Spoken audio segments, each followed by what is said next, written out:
ختم نبوت پر کامل ایمان رکھے بغیر کوئی شخص لاکھ صاحب جبہ و دستار ہو، مرجع عوام و خواص ہو، لیکن مسلمان نہیں ہو سکتا۔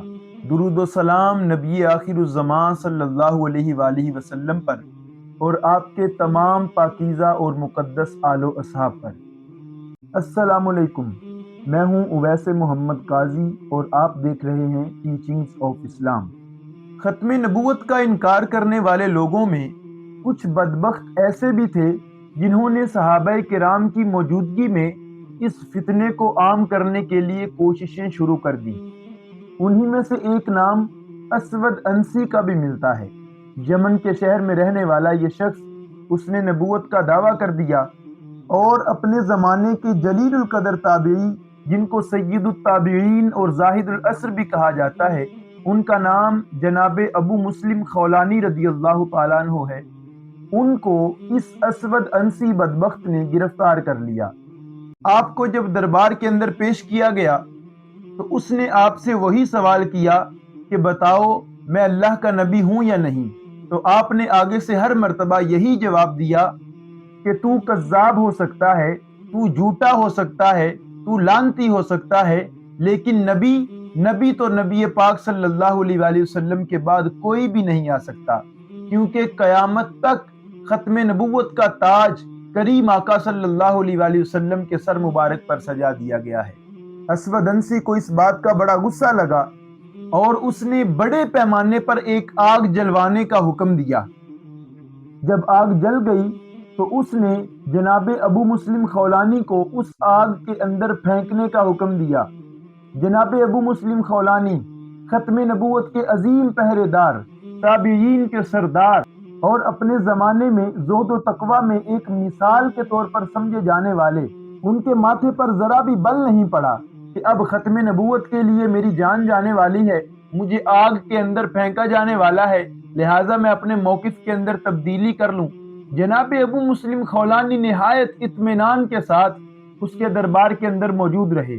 جب ابو مسلم خولانی کو اٹھا کر آگ کے اندر پھینکا گیا تو معاملہ نہایت عجیب تھا کہ جس طرح حضرت ابراہیم خلیل اللہ علیہ السلام کو آگ نے کچھ بھی نہیں کہا تھا اور آگ ان کے لیے گلزار بن گئی تھی، بالکل اسی طرح جناب ابو مسلم خولانی کے لیے بھی وہ آگ گلزار بن گئی اور چند لمحات کے بعد جناب ابو مسلم خولانی سالم و مامون اس آگ سے واپس باہر تشریف لے آئے۔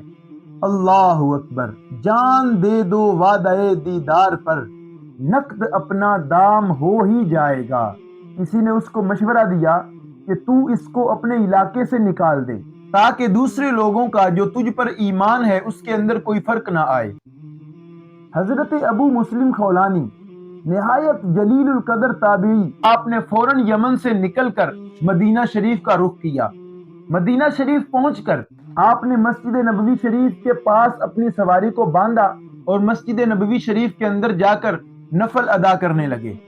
جناب عمر فاروق رضی اللہ تعالیٰ عنہ نے دیکھا کہ ایک اجنبی شخص ہے جس کو ہم نے پہلے مدینہ کے اندر کبھی نہیں دیکھا، وہ آج یہاں مسجد نبوی کے اندر آیا ہے، اور اجنبی سمجھ کر نماز ادا کرنے کے بعد ان سے پوچھا کہ تم نئے لگتے ہو، کہاں سے آئے ہو؟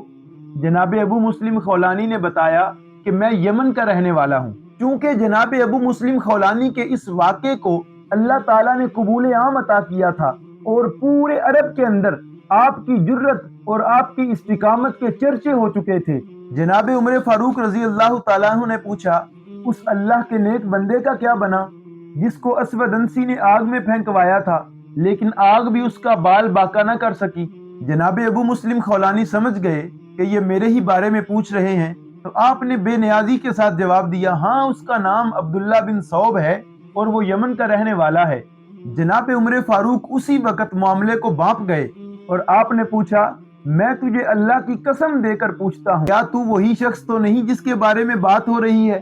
جناب ابو مسلم خولانی عرض کرتے ہیں اللہم نعم، جی ہاں میں وہی ہوں۔ اللہ اکبر! جناب عمر فاروق رضی اللہ تعالیٰ عنہ ان کے سینے سے لگ گئے اور آپ نے سارے صحابہ کے ساتھ ان کا تعارف کروایا، جناب صدیق اکبر سے ان کی ملاقات کروائی اور اپنے اور جناب صدیق اکبر کے درمیان میں ان کو بٹھایا اور فرمایا کہ اب سارا معاملہ کہاں سے شروع ہوا تھا، کیا کیا معاملہ ہوا تھا، آخر میں کیا ہوا تھا اور کب تم وہاں سے واپس آئے، سارا معاملہ سارے صحابہ کے سامنے دوبارہ بیان کرو۔ اللہ اکبر۔ تاجدار گولڑا اعلیٰ حضرت پیر سید مہر علی شاہ صاحب نے سچ فرمایا تھا کہ ختم نبوت کے لیے کام کرنے والے بندے کی پشت پر کریم آقا تاجدار ختم نبوت صلی اللہ علیہ وآلہ وسلم کا دست شفقت ہوتا ہے۔ جناب عمر فاروق نے جب سارا واقعہ سنا تو آپ نے اللہ تعالیٰ کا شکر ادا کیا اور فرمایا اللہ تعالیٰ کا لاکھ لاکھ شکر ہے جس نے مجھے اس وقت تک موت نہیں دی جب تک میں نے نبی پاک کے اس امتی کو نہیں دیکھ لیا جس کے ساتھ وہی کام کیا گیا جو جناب ابراہیم خلیل اللہ کے ساتھ کیا گیا تھا، اور آپ کو ابراہیم ثانی کا لقب دیا گیا۔ اور جناب ابو مسلم خولانی یہ کوئی عام ہستی نہیں، جلیل القدر تابعی ہیں جن کو سید التابعین اور زاہد الاثر کا لقب دیا گیا۔ سیر اعلام النبلاء کے اندر امام ذہبی نے تفصیل کے ساتھ ان کا تذکرہ فرمایا۔ بارگاہ الہیہ میں آپ کے مقام و مرتبے کی ایک جھلک دیکھیے۔ ایک مرتبہ آپ گھر تشریف لائے تو آپ کی زوجہ محترمہ نے عرض کی کہ جناب گھر میں کھانے کو کچھ نہیں۔ آپ نے فرمایا کیا تمہارے پاس کوئی چیز ہے جس کو بیچ کر آٹا خریدا جا سکے؟ تو زوجہ نے عرض کی جی ہاں میرے پاس 1 درہم ہے۔ آپ نے فرمایا وہ مجھے دو اور ساتھ مجھے تھیلا دے دو تاکہ میں بازار سے آٹا خرید لاؤں۔ آپ بازار میں گئے، ایک دکان کے پاس کھڑے تھے کہ ایک فقیر آ کے اللہ کے نام پر سوال کرنے لگا۔ آپ نے اس کو ضرورت مند سمجھتے ہوئے اپنا 1 درہم اس کو دے دی اور واپسی پر آتے ہوئے اپنے تھیلے کے اندر تھوڑی سی مٹی بھر لی اور وہ تھیلا لے کر گھر والوں کو دے کر خود دروازے سے ہی واپس پلٹ آئے۔ جب رات کو گھر گئے تو دیکھتے ہیں کہ بیوی نے کھانا پکا کر آپ کے سامنے رکھ دیا ہے۔ تو آپ نے پوچھا کہ ان روٹیوں کے لیے آٹا کہاں سے آیا؟ زوجہ محترمہ نے عرض کی جناب جو آٹا آپ تھیلے کے اندر لے کے آئے تھے وہی آٹا میں نے گوندا اور اس کی روٹیاں پکا کر آپ کے سامنے رکھ دی۔ حضرت ابو مسلم خولانی رونے لگے اور نم آنکھوں کے ساتھ چپ کر کے ساری بات کو سمجھ گئے اور کھانا کھانے لگے۔